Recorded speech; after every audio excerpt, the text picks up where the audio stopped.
Assalamualaikum warahmatullahi wabarakatuh. Halo, apa kabar? Kami mahasiswa dari Perbanas Institut Jakarta.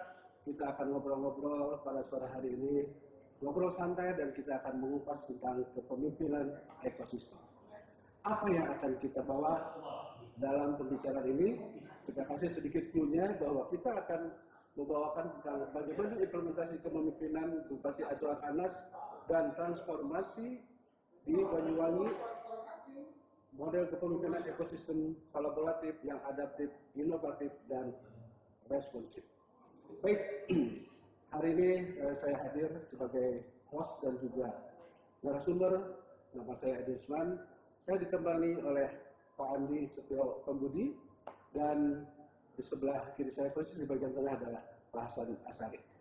Pada kesempatan ini kita akan mencoba menggali ya tentang kepemimpinan ekosistem di dalam sebuah pemerintahan daerah, ya, bagaimana pemerintah daerah itu bisa menjadi sebuah leader juga di dalam mengelola elemen-elemen kepemimpinan, elemen-elemen ekosistem di daerah itu dalam rangka membangun perekonomian daerahnya. Baik, kita mulai dengan Pak Andi. Mungkin Pak Andi sebagai seorang birokrat, beliau adalah dari staf Bappenas yang akan menceritakan lebih banyak, karena beliau lebih tahu seperti apa sih ceritanya ya tentang sebuah perjalanan atau proses tentang kepemimpinan ekosistem khususnya yang ada di Banyuwangi. Oh ya, saya lupa, mungkin banyak pemimpin daerah yang sampai 2 kali periode memimpin, tetapi tidak banyak pemimpin daerah yang 2 kali periode memimpin namun dirindukan oleh rakyatnya. Baik, mari kita coba. Pak Andi kira-kira dapat memberikan gambaran ya seperti apa sih kondisi di daerah khususnya di Banyuwangi. Ya, terima kasih Pak Edi dan teman-teman semua ya. Ini mungkin saya cerita saja terkait dengan kepemimpinan di Banyuwangi itu. Kita bicara selain dari sudut pandang pemerintah, dari sudut pandang gaya kepemimpinan. Nah, gaya kepemimpinan itu bisa jadi tiap orang akan berbeda. Nah, Banyuwangi kenapa menarik untuk kita bahas? Karena dia adalah salah satu daerah yang perubahannya cukup signifikan, dan itu didrive oleh apa? Didrive oleh kepemimpinan ekosistem. Yang kebetulan tokoh yang sedang kita bahas hari ini itu adalah Pak Azwar Anas ya. Beliau bupati di Banyuwangi di periode 2010 sampai 2020. 2 periode. Tapi seperti disampaikan oleh Pak Edi tadi ya, selaku host. Jadi di sini itu beliau adalah salah satu pemimpin yang dirindukan. Sampai 2 periode pun belum ada yang bisa menggantikan sefenomenal beliau lah untuk di Banyuwangi. Banyuwangi itu punya banyak cerita. Dulu kalau kita cerita Banyuwangi ya, ceritanya itu pasti mistisnya. Daerahnya itu luas Banyuwangi mungkin lebih luas daripada Jakarta. Itu tapi benar sekali. Yang saya tahu Banyuwangi itu adalah kota terujung Jawa Timur. Iya. Nah, ini yang mungkin akan disampaikan dan juga menjadi pertanyaan buat saya.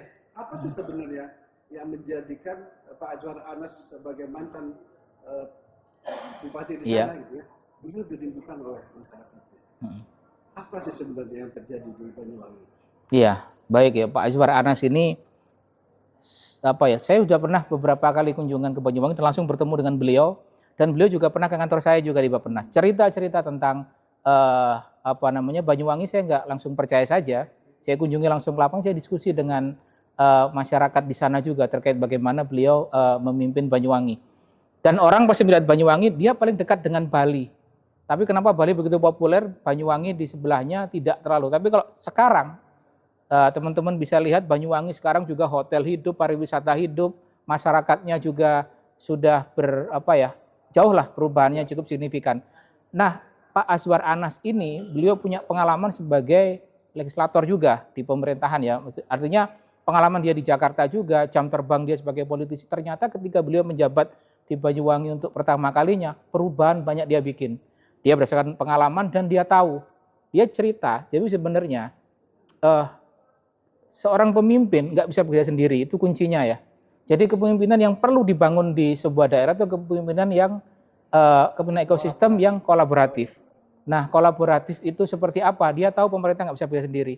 Peran pemerintah itu dibatasi sebagai regulator, dan dia bagaimana menstimulus anggaran daerah nggak besar. APBD itu nggak besar. Jadi kalau nggak kreatif di sebuah daerah, ruang kreativitas seorang kepala daerah ini salah satu kunci membangun kepemimpinan ekosistem. Dan di sini beliau menggerakkan, dimulai dari, kalau ini langsung bisa digerakkan oleh pemerintah, itu adalah satu regulasi, yang kedua birokrat. Setelah kalau itu sudah jalan dan tujuannya jelas untuk perekonomian masyarakat dengan indikator yang terukur, mengurangi kemiskinan dan lain-lain, akhirnya sektor-sektor yang lain ya, dunia usaha, masyarakat, semuanya itu akan terdampak gitu loh. Apa yang beliau lakukan pertama? Beliau yang pertama melakukan adalah memperbaiki birokrasi. Memperbaiki birokrasi itu Pak Edi, yang Pak Hasan juga ya.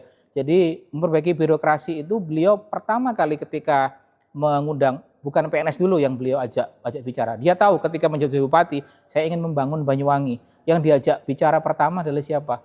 Keluarganya para PNS, bukan PNS-nya. Jadi beberapa mungkin daerah lain PNS-nya dipanggil diajak rapat, ini enggak. Keluarga PNS diajak dulu. Karena dia menyentuh aspek-aspek emosional dalam sebuah keluarga. Beliau tahu kalau dalam sebuah keluarga itu sudah ada trust antara suami istri misalkan. PNS itu sebagian besar udah menikah, udah punya anak kan. Ketika nanti PNS ini diajak bekerja, dia udah tahu nih Pak Bupati ini sudah punya target nih, mau membuat program, dan ini membutuhkan waktu birokrat yang besar.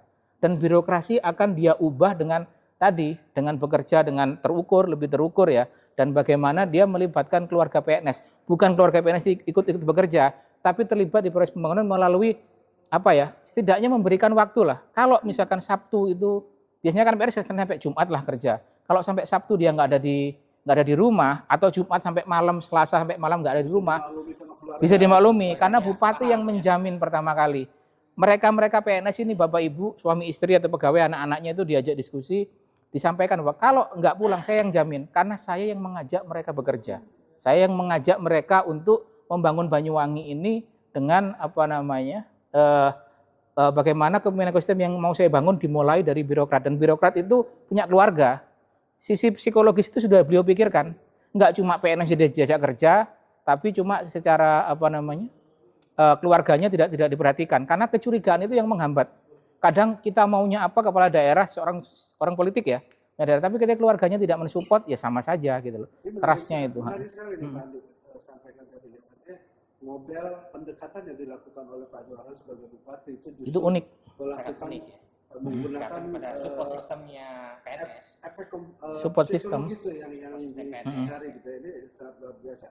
Nah, kalau kita tahu bahwa beberapa elemen di dalam membangun sebuah ekosistem, apalagi yang akan dipimpin oleh seorang kepala daerah dalam hal ini bupati, ini banyak, ya. Jadi tadi dibilang memang dari keluarga birokratnya sendiri, tapi masih banyak elemen-elemen, ya. Seperti Pak Hasan, beliau kan sebagai dari sektor real gitu ya, UMKM misalnya, nah, itu pasti kan butuh pendekatan, kemudian dari sisi perbankan yang mungkin saya bisa sampaikan juga seperti apa sih kebutuhan perbankan itu sendiri, kemudian peran perbankan di dalam menjalankan program-programnya, ekosistem yang dibangun oleh Banyuwangi ini. Nah ini kira-kira seperti apa? Mungkin Pak Hasan bisa gambarkan apa sih sebenarnya yang menjadi kebutuhan? Ya, yang ditunggu-tunggu. Betul, karena selama ini kan barangkali dari sisi UMKM masih bekerja berusaha sendiri-sendiri belum terintegrasi.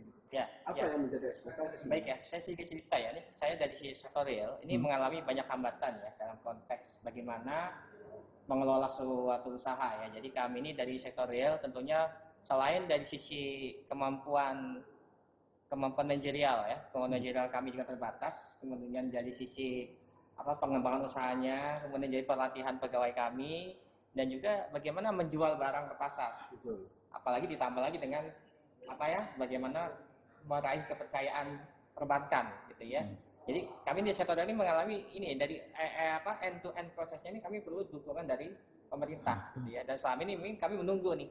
Kami menunggu pemerintah daerah, pemerintah pusat ya, kolaborasi antara UMKM sektor real dengan pemerintah dan juga sektor perbankan gitu. Jadi saya ingin tahu nih bagaimana sih kiat-kiat sukses ya dari pemerintah Banyuwangi dalam konteks ini adalah kepemimpinan ekosistem ya dalam mengelola permasalahan ini gitu. Bagaimana Pak Andi bisa menceritakan ya bagaimana kolaborasi ya bagaimana pemerintah daerah dalam hal ini pemerintah Banyuwangi melibatkan sektor real UMKM sebagai aktor, tidak hanya sebagai objek yang hanya dipungut pajaknya gitu ya, atau diminta untuk ikut aturan saja, ikut aturan saja. Tapi kemudian kami bisa scale up, mendapat pendampingan, ya, mendapat kemudahan dalam memperoleh dana perbankan gitu ya. Ini menarik sekali. Sehingga ada kepastian kami berusaha gitu, dan juga kepastian bagi kami untuk keberlanjutan usaha kami. Baik, mungkin sebelum Pak Adi memberikan gambaran bagaimana proses pembangunan ekosistem di ekosistem. seperti apa, saya juga dari sektor perbankan mungkin ingin sedikit sharing ya. juga betul ya, sharing. Selama ini memang perbankan juga tidak tinggal diam. Ya, kita sudah banyak bekerja dengan beberapa pemerintah daerah, mungkin Pak Adi, Pak Asep ada yang namanya Smart City gitu ya. Tapi apakah berhasil? Ya kalau dikatakan berhasil 100% juga belum. Gitu ya. Ada beberapa kendala. Kita banyak menawarkan kemudahan-kemudahan gitu ya, apalagi sekarang dengan sudah masuk era digital, masih banyak silo-silo yang terjadi, ya, baik itu di dalam sebuah ekosistem, bahkan mungkin di dalam birokrat itu sendiri gitu ya. Dan kita menawarkan beberapa aplikasi-aplikasi seperti Ismart ya, Ismart dari ekonomi, kemudian kita juga ada elektronik untuk pajak gitu ya, yang bisa membantu proses collection pendapatan di daerah itu menjadi lebih real, ya, tidak bocor, lebih mudah dimonitor, dan juga akan lebih mudah untuk digunakan. Nah, cuma memang ada permasalahan yang sering timbul, bahwa di dalam hal ini perbankan juga kan sebagai institusi profit oriented. Profit ya, kita bukan non profit, sehingga kita juga pada saat membangun sebuah teknologi kita mengeluarkan biaya. Nah, tentunya dari sisi kita perbankan juga berharap ada win-win solution. Karena kita juga merasa kita menjadi suatu bagian dalam sebuah ekosistem di pemerintahan daerah juga, gitu. Tetapi paling tidak kita juga tidak, ya maaf ya, bahasa kerja bakti lah gitu ya Pak Adi. Nah ini kira-kira di Banyuwangi ini berjalan dengan luar biasa gitu ya. Apa sih kuncinya? Terhadap sektor real tadi gitu, UMKM yang bisa terakomodir, bahkan perbankan pun akhirnya bisa support fully atau 100%. Gimana kira-kira bisa dijelaskan barangkali? Ya, ini inklusi ya. Jadi bagaimana inklusi keuangan, inklusi dan literasi keuangan bisa berjalan di Banyuwangi. Mungkin Pak Adi bisa menceritakan ya. Iya. Jadi menarik nih Pak Hasan, Pak Edi ya. Jadi kemudian ekosistem itu yang diberlakukan di Banyuwangi ketika periode 2010-2020 itu tidak hanya berdasarkan teori. Beliau kan jam terbang juga tinggi. Beliau melakukan evaluasi, beliau diskusi dengan masyarakat, beliau diskusi dengan dunia usaha, beliau diskusi dengan macam-macam. Sebenarnya dibutuhkan oleh dunia usaha ya, masyarakat juga itu adalah peran pemerintah ini apa sih sebenarnya? Mulai kebijakan regulasi. Meskipun anggarannya terbatas, kita tahu, tapi anggaran itu akan efisien kalau pemerintah tahu prioritasnya yang mana. Dulu itu kan banyak prioritas macam-macam, semua prioritas, namanya bukan prioritas kan, ini penting, tapi prioritasnya itu harus clear gitu loh. Kalau memang kebutuhan masyarakatnya itu yang akan dikerjakan gitu. Saya ambil contoh ya, tadi ya, bank melukakan sistem smart macam-macam ya di satu hal, dan di Banyuwangi itu membangun namanya smart kampung juga. Dan smart kampung itu bagaimana sampai di level aparat pemerintah desa pun itu bisa melek teknologi itu. Mereka tahu bahwa sebenarnya sebagus apapun sistem yang dibangun, kalau di sebuah desa-desa itu tidak mensupport sistemnya, nggak bisa. Sampai internet paling sederhana aja, penggunaan internet lah. Itu sampai kemanapun. Saya kemarin sempat ke Banyuwangi itu yang menarik. Pak Aswarana cerita gini, dia kasih peta nih. Biasanya pemerintah itu kan kalau mau kunjungan dikasih yang bagus-bagus saja. Peta dia kasih lengkap desanya. Pak, tolong tunjuk mana saja yang Bapak pengen. Saya jamin itu kepala desanya itu bisa diajak diskusi tentang smart city. Bagaimana dia mengawal pembangunan itu mulai dari perencanaan, pemantauan, evaluasi itu benar-benar dia bangun, dan bagaimana dia berkolaborasi dengan itu. Bapak bisa pastikan, bahkan kepala desa di sini ketika kami kunjungi, saya tunjuk salah satu desa ya. Kepala desanya itu anak-anak milenial, orang-orang yang berpendidikan, jadi bisa diajak diskusi tentang tadi ya, diajak untuk berkolaborasi perbankan dengan masyarakat itu mainnya udah modern. Dia tahu Banyuwangi itu posisinya di ujung pulau Jawa lah, di Jawa Timur ya. Gimana mau dikenal di Jakarta, mau dikenal di luar negeri, sistemnya dia bangun, sistem itu. Makanya ketika bicara tentang tadi ya, kadang yang sering gitu, perbankan udah capek-capek bikin sistem, tapi masyarakatnya nggak bisa nangkep. Karena nggak ada literasi. Nggak ada literasinya, kan didukung pemerintah daerah. Karena fokus pembangunannya nggak jelas kan. Dengan model smart kampung itu, masyarakat juga ikut terlibat di edukasi. Makanya itu saya bilang kemudian ekosistem kan. Ada masyarakat di dalamnya, pemerintah juga ada, birokratnya juga dibangun untuk bisa capek kan, dan dunia usaha juga pasti butuhnya kan trust kan. Butuhnya kan trust, bagaimana dia, bisa saya bank ya, mau ngasih uang, udah dipastikan dikasih uang itu bisa kembalikan lah uangnya. Kalau nggak punya kayak gitu kan nggak bisa. Nah, pemerintah melalui birokrat-birokrat itu memberikan pelatihan lah. Karena tahu kan, kalau memberikan dana keseluruhan, ya nggak mungkin. Ada proses perbankan kan. Jadi uang, Paham dulu, betul. paham dulu. APBD yang tidak banyak itu kalau bisa dioptimalkan melalui dengan apa ya, pelatihan-pelatihan produktif, penciptaan ekosistem pasar, terus menciptakan tadi ya, misalkan internet sampai ke level kampung, macam-macam itu. Ya itu salah satu peran pemerintah, dan kayak gitu kan bank pasti seneng. Iya. Dia butuhnya kan balik duitnya. Dunia usaha juga Jadi senang. ibaratnya UMKM itu UMKM yang terlatih lah. Peran pemerintah ada di situ dan itu dikawal. Pak Azwar Anas itu sepengetahuan saya ketika saya diskusi ya, bukan beliau yang diam bikin program nggak dikawal. Dia kawal.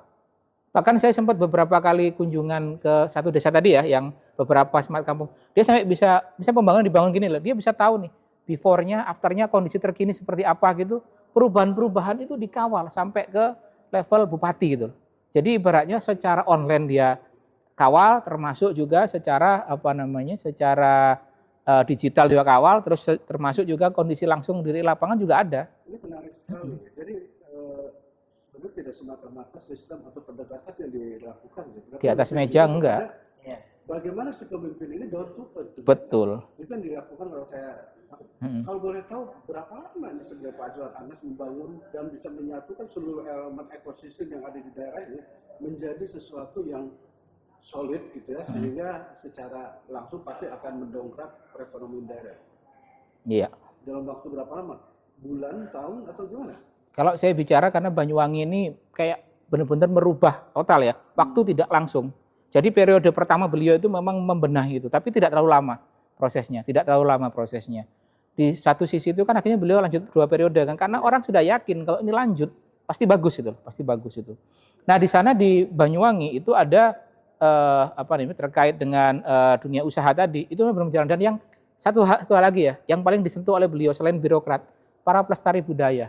Beliau ajak pelestari budaya, karena itu yang paling dekat dengan masyarakat. Kalau mulai tokoh-tokoh ini, masyarakat itu akan punya trust. Selama ini jujur ya, masyarakat itu banyak nggak percaya sama pemerintah, tapi ke tokoh-tokoh itu percaya, itu yang dideketin. Dia fasilitasi, dia bikinkan festival, dia pokoknya beberapa ekosistem yang membangun bagaimana mereka itu bisa semangat dari sudut pandang ekonomi itu, yaitu dia dekati.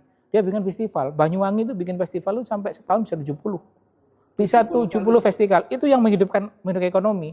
Jadi dulu orang berpikir bahwa harus pemerintah ngeluarin biaya. Dengan festival itu ternyata mereka terbukti nih, ekonomi hidup. Mereka itu tiap minggu bikin festival sendiri dengan biaya, ngeluarin singkong sendiri, ngeluarin beras sendiri, akhirnya turis datang macam-macam itu kan. Karena trust yang dibangun oleh pemerintah itu. Dan itu yang benar-benar dirindukan oleh masyarakat Banyuwangi sampai sekarang. Tidak hanya kotanya menjadi ramai dengan beberapa Iya. kegiatan, Tapi ekonomi juga. Betul. Akan membuat dari sistem sisi ekonomi jadi bagus. betul, Sektor ekonomi real jadi masyarakat. bergerak. Iya, jadi ekonomi masyarakat pasti akan meningkat juga. Betul. Ya, karena dengan adanya Visumte itu intinya kan menciptakan pasar kan, bagi produk-produk UMKM, bagi produk-produk sektor real. Jadi sektor real itu punya bagian mereka end-to-end prosesnya, mulai dari memproduksi sampai menjualnya itu ada tempat di mana mereka bisa meramaikan dengan menjual produknya. Ini luar biasa, memang manpower-nya dalam artian di sini leadernya. Leadernya dari Pak Bupati. Punya visioner, beliau punya menjadi inspirator dan bisa menjadi motivator Dan mengawal gitu. Membangun kolaborasi serta mengawal itu saya setuju. Kuncinya adalah mengawal proses step by step. Ini kan sebuah menurut saya bukan hanya sebuah storytelling yang hanya menguap begitu aja gitu. Iya. Kita banyak punya ribuan desa, kabupaten, ratusan kabupaten di seluruh Indonesia gitu. Gimana kira-kira ya kalau ini kita bisa jadikan sebuah model, model pembangunan, role model, ekosistem di pemerintahan daerah gitu, khususnya karena pemerintah daerah tingkat 2 atau 1 di kota, bupati atau bahkan di provinsi gitu ya, bisa diterapkan atau katakanlah bisa diduplikasi atau bisa direplikasi untuk daerah lain, kira-kira seperti apa ya? Iya. Ini Pak Andi dari seorang birokratnya ini sampai sejauh mana peluang untuk bisa menyebarkanlah kebaikan atau sebuah prestasi seperti ini. Jadi saya itu kan seorang birokrat ya, di Bappenas itu perencana pembangunan lah di Bappenas. Dan saya tidak hanya berhubungan dengan satu daerah, saya udah keliling ke beberapa tempat dan memang di Bappenas itu juga bikin kayak penghargaan pembangunan daerah ya istilahnya. Jadi untuk memfasilitasi termasuk juga bikin knowledge sharing pembangunan daerah. Kadang apa yang saya Banyuwangi sering kita bikin Bappenas bikin event juga untuk mengkomunikasikan apa yang terjadi di sini dan itu bisa ditiru dengan daerah lain dengan catatan karakteristiknya sama. Jadi kadang kegagalan replikasi itu ya, replikasi apapun kalau karakteristiknya nggak sama gitu loh. Contoh misalkan ya, kalau memang masyarakatnya sukanya budaya kayak gitu terus dimasukkan ke daerah lain yang belum tentu cocok. Contoh sederhana ya, kayak misalkan kita bilang di Bali lah. Di Bali itu kan sudah kulturnya sudah terbangun, masyarakatnya memang ramah, belum tentu bisa dipelajari ke daerah lain. Kalau budaya mungkin bisa, tapi karakter orang itu yang agak berbeda, termasuk juga kultur tadi apa namanya alamnya juga. Kalau memang alamnya nggak mensupport dengan kayak gitu nggak akan bisa jalan gitu. Replikasi itu sudah dilakukan oleh Banyuwangi. Saya cerita ya Pak Hasan, Pak Edi itu. Banyuwangi waktu itu saya cerita itu, Pak Jujur, Kepala Bapedaya cerita ke saya. Tiap hari selalu ada tamu dari daerah lain, ingin meniru Banyuwangi. Iya, setiap hari kami sampai capek gimana harus mengadakan khusus untuk menjamu mereka. Saking banyaknya orang ingin belajar dari Banyuwangi. Dan mereka bisa mempraktekkan apa yang direncanakan dan dipraktekkan itu lebih bagusan di prakteknya kadang-kadang. Saya kan menilai dokumen perencanaan Banyuwangi juga kan. Dokumen perencanaannya oke lah bagus. Tapi pencapaiannya itu melampaui dari apa yang direncanakan. Karena apa? Peran kepala daerah tadi, beliau benar-benar mengawal. Jadi kadang target misalkan pemerintah bisa membangun festival mungkin 10 atau 15 dengan tahu itu turis datang, semuanya datang ya masyarakat itu bisa banyak gitu. Termasuk juga tadi ketika nanti perbankan itu bisa dijamin hidup. Awalnya cuma 1-2 bank, lama-lama udah tahu nih berhasil. Ya semua bank-bank lain mau untuk berkontribusi kepada proses pembangunan. Ekosistemnya dia bangun, pemerintah memainkan peran sebagai regulator dan ketokohan seorang pemimpin itu salah satu kunci. Makanya masyarakat Banyuwangi sekarang merindukan, sayang kan pemerintah, saya yakin kalau bisa 3 periode 4 periode bisa akan terpilih lagi. Cuma pemerintah juga ada batasan kan, sekitar 2 periode. Tapi cara memimpinnya membangun kepemimpinan ekosistem mulai dari kolaborasi masyarakat, birokrat, dunia usaha ya, termasuk juga sektor-sektor yang lain, pelestari budaya lain itu benar-benar dia bangun dan itu berhasil.